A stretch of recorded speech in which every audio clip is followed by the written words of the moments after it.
कि social security pension ऐसे लोगों को लगा दी गई है जो डिजर्व ही नहीं करते हैं। पंचायत गग्गल है और इसमें यूपी, बिहार और पंजाब के लोग बस चुके हैं फर्जी तरीके से।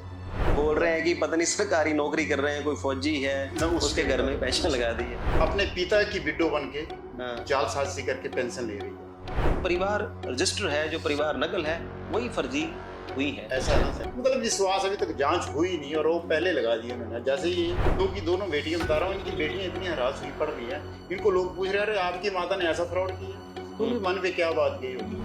मतलब विश्वास अभी तक जांच हुई नहीं और वो पहले लगा दिए उन्होंने। जैसे ये आप आई थिंक 3 से 4 टेन्योर प्रधान और प्रधान रहे हैं जी।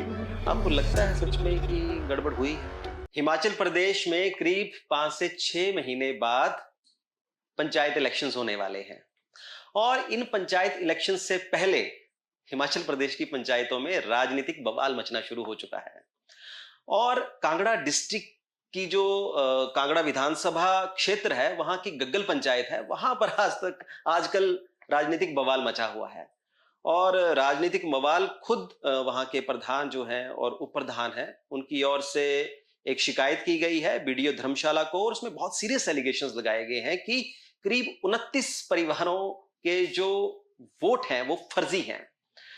उनका जो बीपीएल कार्ड्स हैं वो गलत हैं, गलत तरीके से उन्होंने वहां पे परिवार रजिस्टर में रजिस्ट्रेशन करवाई है काफी पहले और उनका ये एलिगेशन है कि गग्गल पंचायत में पंजाब से, यूपी से, बिहार से लोगों ने घुसपैठ की है गलत तरीके से और वहां पे फर्जी तरीके से वोट्स बनाए हैं और उन्होंने इसका सीधा का सीधा एलिगेशंस लगाया है जो पूर्व में प्रधान रहे हैं, जनप्रतिनिधि रहे हैं और वहां पे जो पंचायत सेक्रेटरीज रहे हैं और वहां पे जो कुछ अधिकारी रहे हैं, उन पर यह एलिगेशन लगाया है कि उस दौरान उन लोगों ने कुछ गड़बड़ की है और फर्जी तरीके से अपने राजनीतिक लाभ के लिए ये सब चीज की है।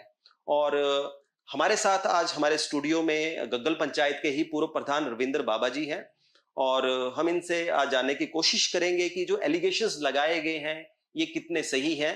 तो रविंद्र बाबा जी, वेलकम द न्यूज़ उडार के प्लेटफॉर्म पर। नमस्कार जी। बहुत सीरियस एलिगेशन लगाए हैं जी जी।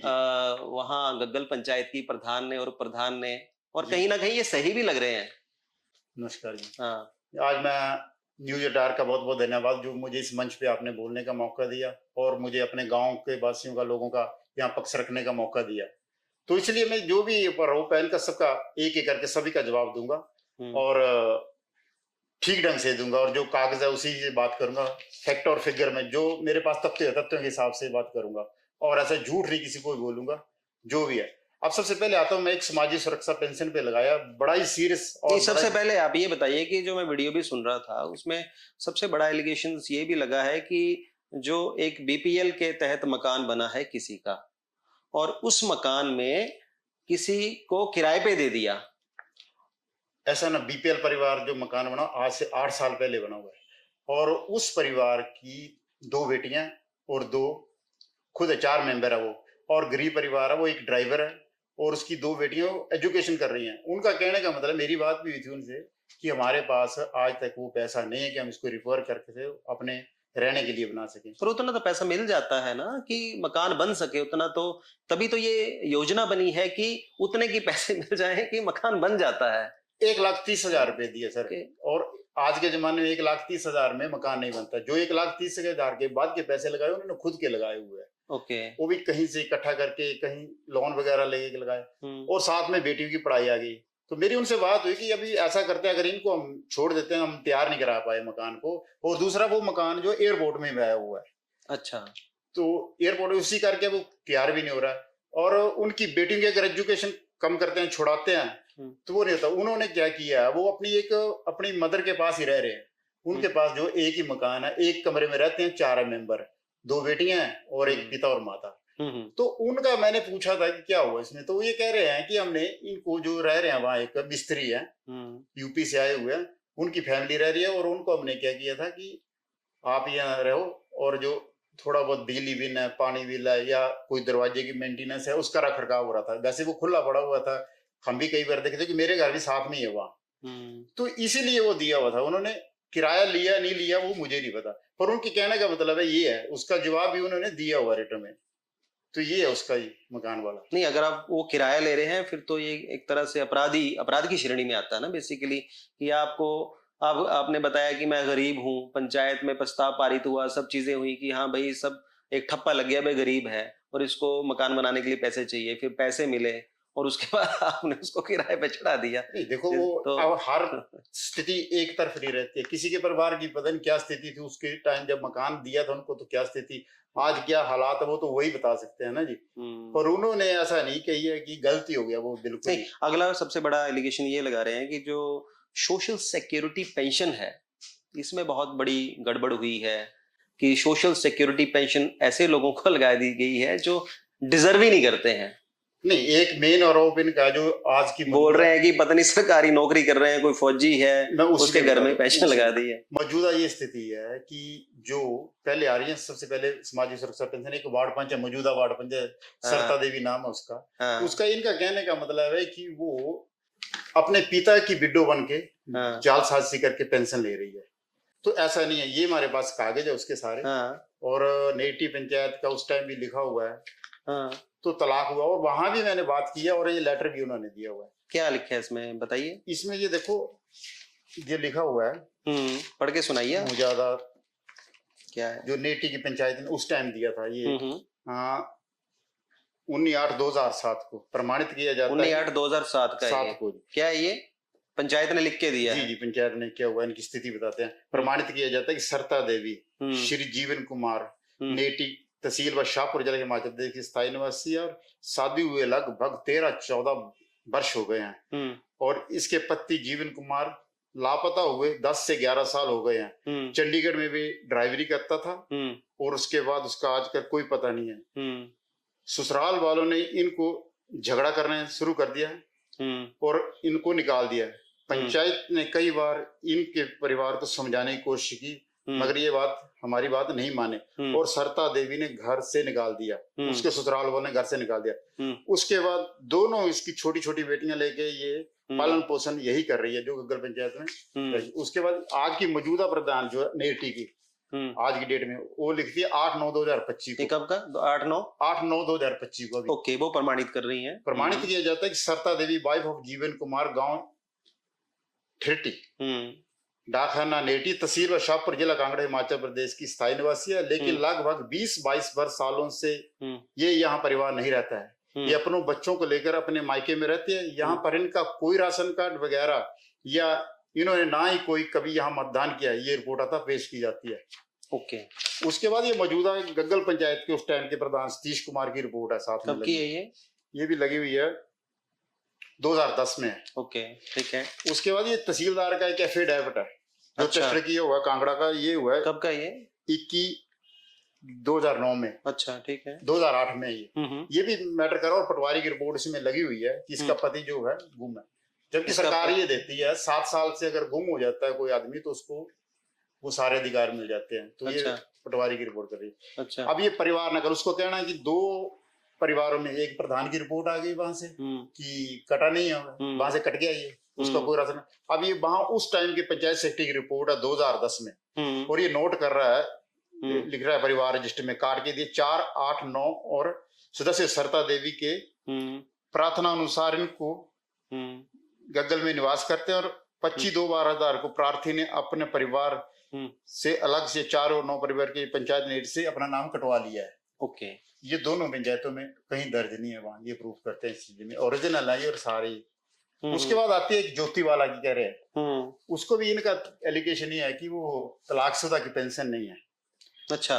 तो मतलब ये कह रहे हैं कि उसकी पेंशन कागजों में जा ही नहीं रहे, और उसका तलाक हुआ 2014 में, ये मेरे पास ओरिजिनल है डिस्ट्रिक्ट मजिस्ट्रेट धर्मशाला से, और 15 में इसको पेंशन लग गई।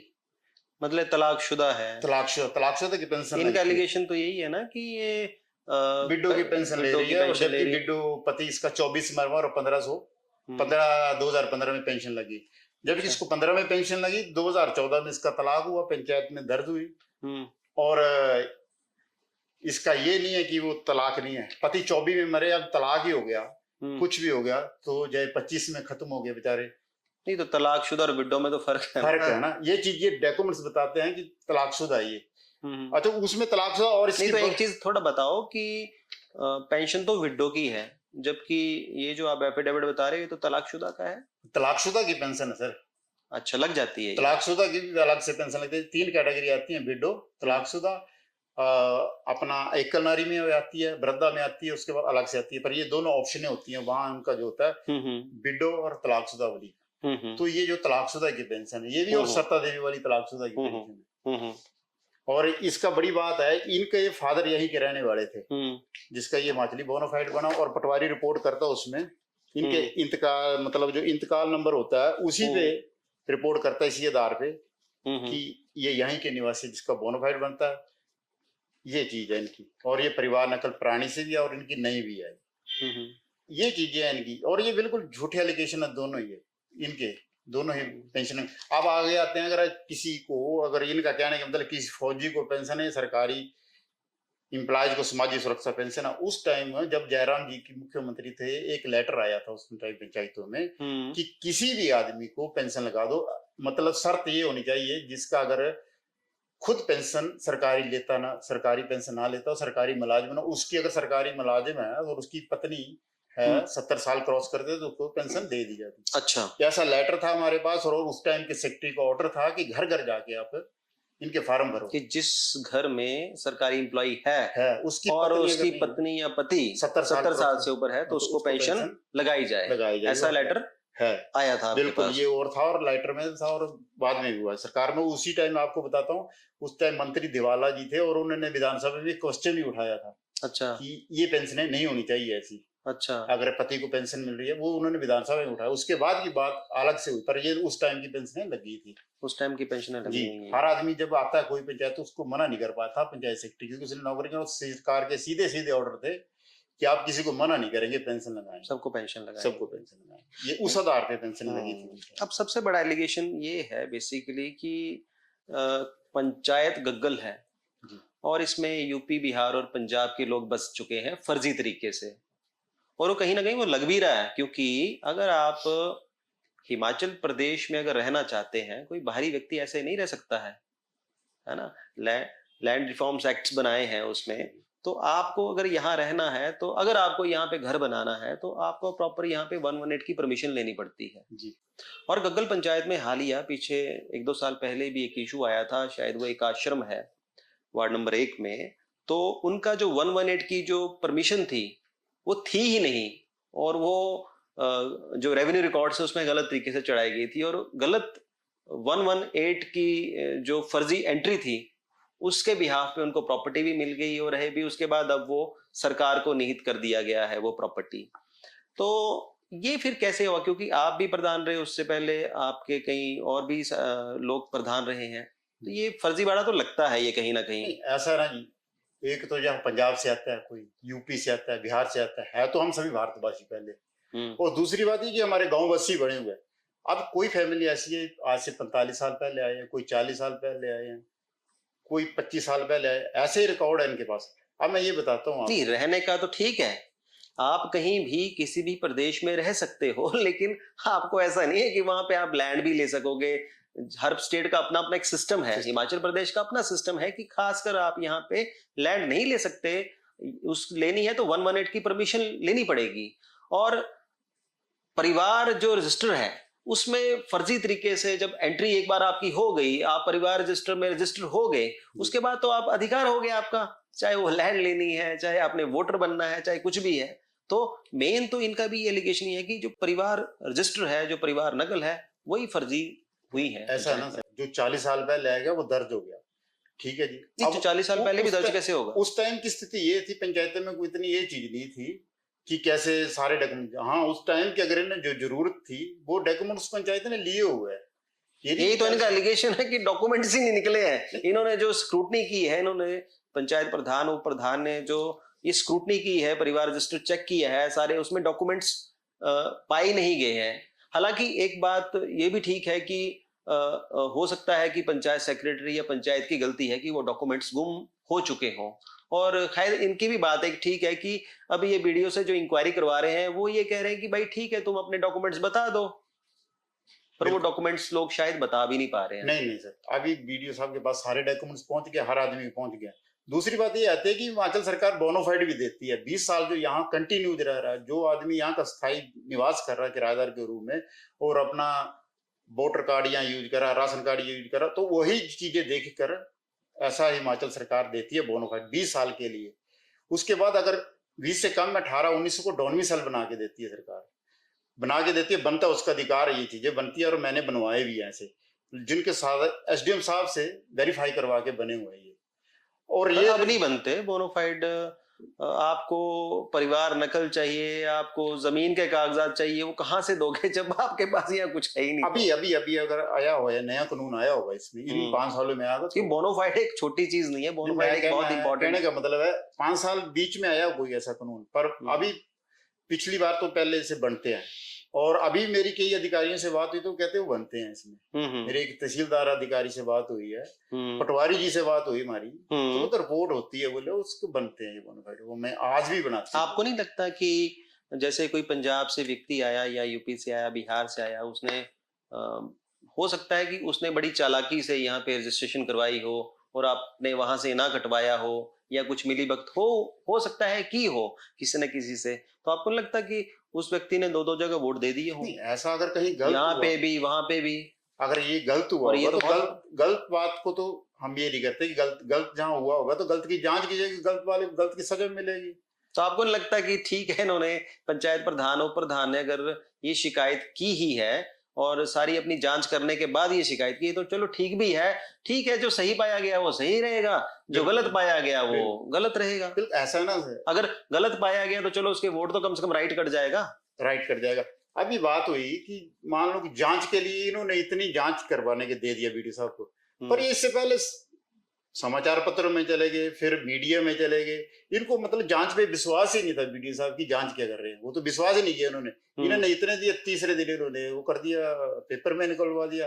पेपर के निकलवाने के बाद उन्होंने एक चैनल हमारा पहाड़ी चैनल पे इंटरव्यू दिया, उसमें ये कहा, मतलब विश्वास अभी तक जांच हुई नहीं और वो पहले लगा दिया उन्होंने। जैसे ये आपका कहना है कि सजा दे दी पहले ही देखो ना, पहले फैसला सुना दिया, पहले सुना दिया। अभी किसी की देखो, ये बेटियां, इनकी जो बिड्डो की दोनों बेटियां बता रहा हूँ, इनकी बेटियां इतनी हरास हुई पड़ रही हैं, इनको लोग पूछ रहे हैं आपकी माता ने ऐसा फ्रॉड किया, तो उनके मन पे क्या बात गई होगी। ये है स्थिति, यहाँ से पैदा की, इतने भय की स्थिति पैदा कर दी इन लोगों ने। आपका ये कहना है कि अगर शिकायत करनी ही थी तो सीधा शिकायत करते, मीडिया में ना जाते, ताकि जांच होने के बाद मीडिया में जाते, जांच होने के बाद अगर ये तथ्य सही पाए जाते उसके बाद मीडिया में जाते। आपका ये कहना क्या है? जिसको सजा का हकदार हो तो उसको सजा भी मिलती। वैसे आप सच्चाई से बताइए कि आप आई थिंक 3 से 4 टेन्योर प्रधान रहे हैं जी। आपको लगता है सच में कि गड़बड़ हुई है? नहीं, मुझे नहीं लगता सर। मैं आपके टेन्योर में या किसी और के टेन्योर में? मुझे तो किसी के टेन्योर में भी नहीं लगता है पीछे कहीं भी। जो मेरे से पहले प्रधान, मेरी उनसे भी बात हुई है, पंचायत सेक्रेटरी से बात। क्योंकि देखो, एक गड़बड़ तो मैंने आपको बता दी कि 118 की जो एंट्री थी वो गलत हुई है, और वो एसडीएम कोर्ट ने उसको जमीन को सरकार में समाहित कर दिया है, उसको ट्रांसफर कर दिया है सरकार को। हाँ, हो सकता है वहां हुई। एक तो ये फ्रेश केस है, ये आई थिंक 1-1.5 साल पहले का केस है, ये जो आश्रम था, आश्रम था। मुझे उसका सही ज्ञान तो नहीं आश्रम का क्या हुआ था, पर ये नहीं, मैं ये बता रहा हूँ आपको, जो 118 की परमिशन, जो 118 उन्होंने लिखा था कि 118 की परमिशन है, और पर्चे में भी एंट्री थी कि 118 इन्होंने परमिशन ली है, लेकिन जब चेक किया गया तो 118 की परमिशन थी नहीं, पर वो फर्जी तरीके से कर दिया गया था। अभी आती है ना सर ये बात है, तो ऐसा हो सकता है, आपको लगता है कि ठीक है, आपने, हो सकता है आपने कुछ गलत ना किया हो, लेकिन कई बार गड़बड़ हो चुकी हो, आपको लगता है ऐसा कुछ? नहीं, मेरा कहने का मतलब अगर दोषी कोई पाया जाता है तो उसको सजा तो होगी। देखो, दोषी अगर वहां मान लो आपने बताया वार्ड नंबर 1 में वो जमीन हिमाचल सरकार को चली गई, अगर ऐसा कोई दोषी पाया तो उसकी जाएगी, ये चीज है ना, उसमें तो ये कोई है। आप जांच में सहयोग करेंगे पूरी तरह से? बिल्कुल, अगर जांच में हम तो सहयोग कराने के लिए तैयार है, जहां भी हमारी जांच होती है इसमें पूछेंगे हमें, तो हमें बताएंगे अगर तो आपको कोई इसमें आपत्ति नहीं है? नहीं, आपत्ति नहीं है इसमें कि जो भी शिकायत हुई है ठीक है, लेकिन उसमें एक जो मीडिया पहले चले गए, उसके बाद जाना चाहिए, जांच होने के बाद। फैसला खुद ही सुना दिया उन्होंने, ऐसा हुआ है। आपको क्या लगता है कि कुछ राजनीतिक रीजन भी है, कुछ ऐसा राजनीतिक कारण भी है? बिल्कुल राजनीतिक कारण है सर, ये वोटों की एक गिनती है, वोटों का हेर फेर करने की कोशिश की जा रही है। हुआ गया, देखो ये जो मौजूदा प्रधान है वो पहले 3 इलेक्शन लड़ चुका था, अब जो बना है 4थी बार इलेक्शन लड़ने के बाद बना, तो क्या उसको पता नहीं था ये वोट पहले से बन रहे हैं? देखो ना, वहां की स्थिति में तो ये वोट पहले से बढ़ रहे हैं। आज मैं कह रहा हूँ 30 से 40 35 साल के परिवार बैठे हुए वहां, तो ये पहले भी था उसको जानकर। उसने पहले 3 चुनाव लड़े हैं, ये चौथी बार इलेक्शन लड़ा हुआ तब जीता हुआ है। तो ये पहले भी लड़े, तो वोटों की जानकारी तो पहले भी और पहले ही पड़े। अब अगर मान लो अभी भी इनको वोट पड़े थे, ये दोनों ही अगर प्रधान और उप प्रधान बने, तो इन लोगों ने भी वोट डाले थे इनको, तो इनको उसी टाइम चाहे तो सारे ज्वाइन करते और दोबारा इलेक्शन लड़ते, इनको कटवा के लड़ते ना, तभी था ना। ऐसा थोड़ी है कि अभी 5 साल इन्होंने कर लिया राज और अब फिर से बारी आई है। आपका ये कहना है कि मतलब जीते थे तो तभी के तभी ये इशू उठाते या उससे पहले इशू उठाते हैं, इलेक्शन से बिल्कुल आसपास इशू ना उठाते? मैं कह रहा हूँ प्रधान का कहने का, वो जो 4 इलेक्शन लड़ा उसको पहले से जानकारी थी सारी। प्रधान तो नए बने थे, मैं मान लो तो पहली बार फर्स्ट टाइम, उनको नहीं पता होगा, और उसको तो सारी जानकारी थी, एक बोर्ड का पता है, तो ये तब भी हो सकती थी उनकी ना, तब तो ये की नहीं इन्होंने। मतलब 5 साल जो भी लेना था देना था वो कर लिया, उसके बाद ये आ गया अब लोगों को तंग करने का, एक दबदबा बनाने का। देखो ना, एक संविधान में इजाजत दी हुई है सारे हमारे देश के वासियों को, जो भी जाए हमारे गांव वासी बने, यूपी के है, पंजाब के है, चाहे बिहार के है, वो है तो हमारे गांव वासी और है भी भारतवासी। ऐसा भी नहीं कोई बाहर से आए, बांग्लादेश से आए, इनके अधिकार नहीं। संविधान इनको इजाजत देता है इन चीजों की, यहाँ रहने की, वोट के अधिकार की, सारी चीजें देता है इसकी, ये चीज है इसमें है। तो गलत नहीं है, अगर जांच में कोई पाया जाता है गलत तो उसको सजा मिले, वो भी कोई नहीं है। ऐसा तो किसी ने अगर ली हुई है परमिशन तो ली हुई होगी। देखो ना, इस पंचायत प्रधान को इस चीज का तो नहीं होता है कि 118 की जो परमिशन लेते हैं वो पंचायत प्रधान की जानकारी में होता नहीं, क्योंकि इनके लेवल की बात ही नहीं है, ये बाहर से होती है बातें, हमारे लेवल में उस चीज की कोई होती ही नहीं है। अब आई होगी इन 5 सालों में तो मुझे नहीं पता, इससे पहले कोई ऐसी चीज नहीं थी। चलो, ये अच्छी बात है कि आप जो जांच चल रही है वीडियो के पास उसमें सहयोग करने को बिल्कुल तैयार है। अगर आपको वहां बुलाया जाता है तो आप बिल्कुल सहयोग करेंगे और पीछे नहीं हटेंगे बिल्कुल भी आप इसमें, है ना? और सही के लिए लड़ेंगे भी, ऐसा भी नहीं है गलत से, अगर कोई गलत है तो गलत है, और सही जो होगा उनके हक के लिए लड़ेंगे भी। इन लोगों के लिए अगर ये लोग चाहते हैं, लोगों का कहने का मतलब ऐसा कुछ होता है तो ये कोर्ट में भी जाएंगे, तो ये जाने के लिए तैयार भी है, ऐसा भी कोई नहीं है। सही के साथ सही जाएंगे और गलत के साथ तो नहीं जाएंगे। वो हमारी शुरू से आदत रही है, गलत के साथ तो हम गए ही नहीं है कभी भी, सही के लिए तो सही जाएंगे। अब ये 2 पेंशनों के लिए लड़ाई ये लड़े जाएंगे आगे भी, ऐसा नहीं है इनकी लड़ाई तो ये अब ये न्यायालय में तो जाएंगी 2 पेंशनें, माना नहीं का दावा इन पे किया ही जाएगा, 2 आदमी तो करेंगे ये। और इनको ऐसा भी है कि फ्री अधिकार मतलब मिलेगा इनको, वकील भी सरकार की तरफ से फ्री मिलेगा और ये जल्द भी हो जाएगा इस चीज का, ये जल्दी होगा। चलो अब देखते हैं क्या होता है, क्योंकि अभी ये पॉलिटिकल इशू भी अच्छा खासा बनेगा अगर इलेक्शन नजदीक आते हैं। अगर इनकी जो एलिगेशन लगाए गए हैं पंचायत प्रधान और प्रधान की ओर से अगर ये सही पाए जाते हैं तो मुझे लगता है कि 29 परिवार हैं और 29 परिवार का मतलब है 100-125 वोट के आसपास ये कट जाएंगे और राजनीतिक समीकरण जो है पंचायत के वो डिफरेंट बनेंगे। ऐसा ना और वोट का अधिकार नहीं काटा जा सकता, किसी भी कानून में नहीं काटा जा। वोट नहीं, फर्जी होंगे तो क्यों नहीं कटेंगे? नहीं, फर्जी मैं कहने का मतलब फर्जी कहने से थोड़ी हो जाएंगे, मतलब प्रधान और प्रधान कहते हैं फर्जी है तो उनके कहने से नहीं हो जाएंगे वो। नहीं, पर थोड़ा लग भी रहा है ऐसा ना कि पंजाब का व्यक्ति कैसे यहाँ पे इजीली वोटर बन सकता है। इट्स नॉट इजी ना, बहुत मुश्किल काम है ये सब चीजें करना, खासकर हिमाचल प्रदेश में यहाँ पे घर बनाना, जमीन लेना, वोटर बनना, ये सब चीजें थोड़ी, राशन कार्ड तक तो ठीक है। ऐसा है ना, जल्द आपको ये भी बताएंगे, अगर मौका मिला तो एक बार फिर आपके यहाँ सिंचाई लेके आऊंगा इस चीज में। और हमने आरटीआई लगाई हुई है, इन सभी मुद्दों पे आरटीआई लगाई हुई है। और एक ये भी है, देखो ये 28 साल मतलब पंजाब का है, पंजाबी में लिखा हुआ, ये मैं पढ़ नहीं पा रहा हूँ, पर मैंने ट्रांसलेशन कराई थी किसी से ना, ट्रांसलेशन की हिंदी में। तो ये इतने साल पहले पंचायत के कटा हुआ, पंचायत की मोहर है, उस टाइम की प्रधान की मोहर है, ये कैसे माना जा सकता है कि गलत हो सकता है? देखो ये तो उनका वहां से भी रिकॉर्ड कट गया, उनका रिकॉर्ड वहां से कट गया, अब यहाँ से भी निकाल दे, ये तो खत्म हो गए, इनकी नागरिकता ही खत्म हो गई। वहां से जब लाए अपनी, पर जांच का तो पता नहीं होता ना, हो सकता है ये कागज ही फर्जी हो, कई चीजें हो सकते हैं ना, क्योंकि आपका ये A4 पेपर पे कागज है और इसमें सिंपल पंजाबी में लिखा है, एक मोहर लगी है। मोहर तो आजकल आप 500 रुपया दो, मोहर बना लो, साइन किसी भी कर लो, ये खैर ये तो सारा जांच का विषय है, ये तो जांच के बाद ही पता चलेगा। और ये वीडियो साहब जांच कर रहे हैं, वीडियो साहब जांच करेंगे, उसके बाद पता चलेगा क्या असली है और क्या नकली है, क्या फर्जी है, क्या सही है। तो thank you very much Ravindra Baba ji, आप हमारे स्टूडियो में आए और आपने अपना पक्ष रखा। थैंक यू, बहुत धन्यवाद। न्यूज रडार का बहुत बहुत धन्यवाद।